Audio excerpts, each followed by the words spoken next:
ഇവിടെ ഒരാൾ ഒരു കാറിന്റെ കണ്ണാടി നോക്കിയതും അയാളെ കാണാൻ ഒരു കുഞ്ഞിനെ പോലെ ഇരിക്കുന്നു. അപ്പൊ ഷോക്ക് അയാള് അടുത്ത് കൊണ്ടൊരു വലിയ മിററിൽ പോയി നോക്കുകയാണ്. നോക്കുമ്പോ അയാളുടെ പ്രതിബിംബം ശരിക്കും ക്യൂട്ട് ആയിട്ടുള്ള ഒരു കുഞ്ഞിനെ പോലെ ഇരിക്കുന്നു. അപ്പൊ എന്താ നടക്കുന്നതിനകത്ത് കൺഫ്യൂസ് ആയ അയാള് മിററിന്റെ മുമ്പിൽ നിന്ന് ഡാൻസ് കളിക്കാൻ തുടങ്ങി. നോക്കുമ്പോ മിററിൽ കാണുന്ന കൊച്ചു കുഞ്ഞും അതുപോലെ ഡാൻസ് കളിക്കുന്നു. ആ സമയത്ത് അതുവഴി നടന്നു വന്നുകൊണ്ടിരുന്ന ഒരു ലേഡി ഇത് കാണുകയാണ്. ഉടനെ അവള് ഇയാൾക്ക് എന്താ പ്രാന്തായോ വഴി കിടന്ന് ഡാൻസ് കളിക്കാനെന്ന് ഓർത്ത് മിററിൽ പോയി നോക്കുകയാണ്. എന്നാ അവളെയും ആ മിററിൽ കാണാൻ ഒരു ബേബി ഗേളിനെ പോലെ ഇരിക്കുകയായിരുന്നു. ഇത് വേറെ ആൾക്കാരും കണ്ട് അവരും വന്ന് മിറർ നോക്കിയതും അവരെല്ലാവരും കുട്ടികളായിട്ട് കാണുകയാണ്. അങ്ങനെ ഇത് കണ്ട് ഇൻട്രസ്റ്റ് ആയ ആളുകൾ എല്ലാവരും കൂടി വന്ന് മിററിന്റെ ഫ്രണ്ടിൽ നിന്ന് ഡാൻസ് ചെയ്യാൻ തുടങ്ങി. അതിലവര് എന്ത് ആക്ഷൻ കാണിച്ചാലും മിററിലെ കുട്ടികൾ അതുപോലെ ചെയ്യാൻ തുടങ്ങി. നോക്കുമ്പോ യഥാർത്ഥ ആൾക്കാർ ഇട്ടേക്കുന്ന സെയിം ഡ്രസ്സിന്റെ മിനിയേച്ചർ വേർഷൻ ആണ് മിററിൽ കാണുന്ന കുഞ്ഞുങ്ങളും ഇട്ടിരിക്കുന്നത്. അപ്പോഴാണ് അവർക്ക് മനസ്സിലായത് അവര് ചൈൽഡ്ഹുഡിൽ എങ്ങനെ ഇരുന്നോ അതുപോലെയാണ് അവരെല്ലാം മിററിൽ കാണാനുള്ളതെന്ന്. നോക്കുമ്പോ ഒരു നായക്കുട്ടിയും അതിന്റെ ഓണറും വന്ന മിററിൽ നോക്കുകയാണ്. സംഭവം കുഞ്ഞിലെ നായക്കുട്ടി എങ്ങനെ ഇരുന്നോ അതുപോലെ ആ നായക്കുട്ടിയെ കാണാനിരിക്കുന്നു.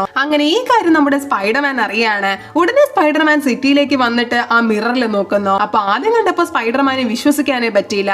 അങ്ങനെ സ്പൈഡർമാൻ പല പല ആക്ഷനും കാണിച്ച് മിറർ ചെക്ക് ചെയ്യാൻ തുടങ്ങി. നോക്കുമ്പോ വലിയ സ്പൈഡർമാൻ ഇപ്പോ ബേബി സ്പൈഡർമാൻ ആയിരിക്കുകയാണ്. എന്നിട്ട് സ്പൈഡർമാൻ വല വിരിച്ച് കണ്ണാടിയിലുള്ള ബേബിനെ പിടിക്കാൻ നോക്കുകയാണ്. പക്ഷെ പറ്റിയില്ല. അതുകൊണ്ട് ആ വല വെച്ച് സ്പൈഡർമാൻ സ്കിപ്പിംഗ് റോപ്പ് ചെയ്യുന്നു. അപ്പൊ കണ്ണാടിയിൽ ലിറ്റിൽ സ്പൈഡർമാനും അതുപോലെ സ്കിപ്പിംഗ് റോപ്പ് ചെയ്യുകയാണ്. ശേഷം മൂൺ വാക്കും ഡാൻസും ആക്ഷനും ഒക്കെ ചെയ്തപ്പോഴേ എല്ലാം ലിറ്റിൽ സ്പൈഡർമാനും ചെയ്യുന്നു. പക്ഷെ ഇത് എന്തുകൊണ്ടാണ് ഇങ്ങനെ നടന്നതെന്ന് ആർക്കും മനസ്സിലായില്ല. അവസാനം ഈ ലോകത്തെ രക്ഷിക്കാൻ സമയമായെന്നോർത്ത് സ്പൈഡർമാൻ അവിടെ നിന്ന് തിരികെ പോകുന്നു.